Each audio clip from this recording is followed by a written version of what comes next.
کرم آپ کو ایک بہت خوبصورت اور دنیا کا ایک عجوبہ نظر آئے گی، لیکن اس کی تعمیر ایک بہت بڑا چیلنج تھا اور کم و بیش 900 مزدور اس تعمیر کے دوران ہلاک ہوئے تھے۔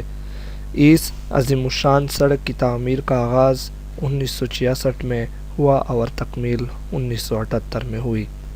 شاہراہ قراقرم کی لمبائی 1300 کلومیٹر ہے، جس کا 887 کلومیٹر حصہ پاکستان میں ہے اور 413 کلومیٹر چین میں ہے۔ یہ شاہراہ پاکستان میں حسن ابدال سے شروع ہوتی ہے اور ہری پور، ہزارہ، ایبٹ آباد، منصہرہ، بشام، دسوح، چلاس، جگلاٹ، گلگت، ہنزا نگر، سست اور ہنجراپا سے ہوتی ہوئی چائنا میں کاشغر کے مقام تک جاتی ہے۔ اس سڑک کی تعمیر نے دنیا کو حیران کر دیا، کیونکہ ایک عرصے تک دنیا کی بڑی بڑی کمپنیاں یہ کام کرنے سے عاجز رہی۔ ایک یورپ کی مشہور کمپنی نے تو فضائی سروے کے بعد اس کی تعمیر کو ناممکن قرار دیا تھا۔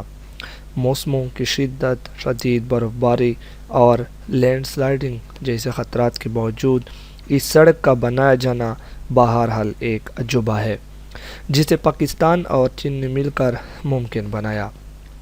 ایک سروے کے مطابق اس کی تعمیر میں 810 پاکستانی اور 82 چینی اپنے جان سے ہاتھ دھو بیٹھے۔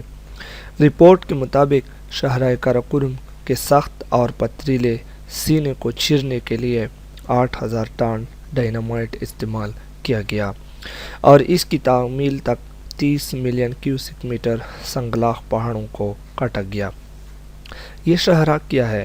بس عجوبہ ہی عجوبہ ہے، کہیں دلکش تو کہیں پراسرار، کہیں پرسکون تو کہیں بلکاتی شور مچاتی، کہیں سوال کرتی ہے تو کہیں جواب دیتی ہے۔